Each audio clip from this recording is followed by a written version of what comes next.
গাজা উপত্যকার ৮৫% এলাকা ইসরায়েলি সেনাবাহিনীর নিয়ন্ত্রণে, বলেছে জাতিসংঘ।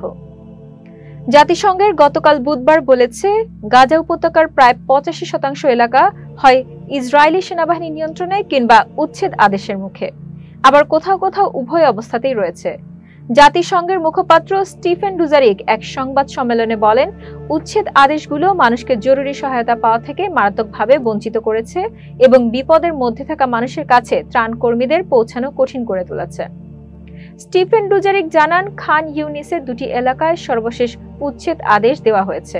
ওই এলাকায় প্রায় ৮০,০০০ মানুষ বাস করেন। তিনি আরও উল্লেখ করেন, জাতিসংঘের পানি, স্বাস্থ্য ও স্যানিটেশন নিয়ে কাজ করা অংশীজনেরা জানিয়েছেন, এই আদেশের কারণে আল সাতার নামের একটি গুরুত্বপূর্ণ জলাধারে এখন প্রবেশ করা যাচ্ছে না।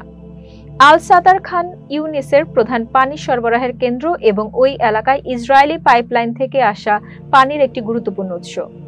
ডুজারিক বলেন, জলাধারটি কোনো ক্ষতিগ্রস্ত হলে শহরের পানি সরবরাহ ব্যবস্থা ধ্বংস হয়ে যেতে পারে, ফলে ভয়াবহ মানবিক সংকট সৃষ্টি হবে। উচ্ছেদ আদেশগুলো জরুরি পরিষেবার পর চাপ সৃষ্টি করছে এবং মানুষকে ক্রমেই আরো সংকীর্ণ এলাকার দিকে ঠেলে দিচ্ছে বলে সতর্ক করেছেন ডুজারিক। তিনি বলেন, মার্চে যুদ্ধবিরতি ভেঙে যাওয়ার পর থেকে গতকাল পর্যন্ত গাজায় প্রায় ৭,১৪,০০০ মানুষ আবারও জোরপূর্বক বাস্তুচ্যুত হয়েছেন। শুধু গত রোববার থেকে সোমবার পর্যন্ত ২৪ ঘন্টায় প্রায় ২৯,০০০ মানুষ বাস্তুচ্যুত হয়েছেন। এতক্ষণ বার্তা বৈঠকের সাথে থাকার জন্য ধন্যবাদ। নতুন নতুন তথ্য ও সংবাদ পেতে বার্তা বৈঠকের ফেসবুক পেজ ও ইউটিউব চ্যানেলের সাথেই থাকুন।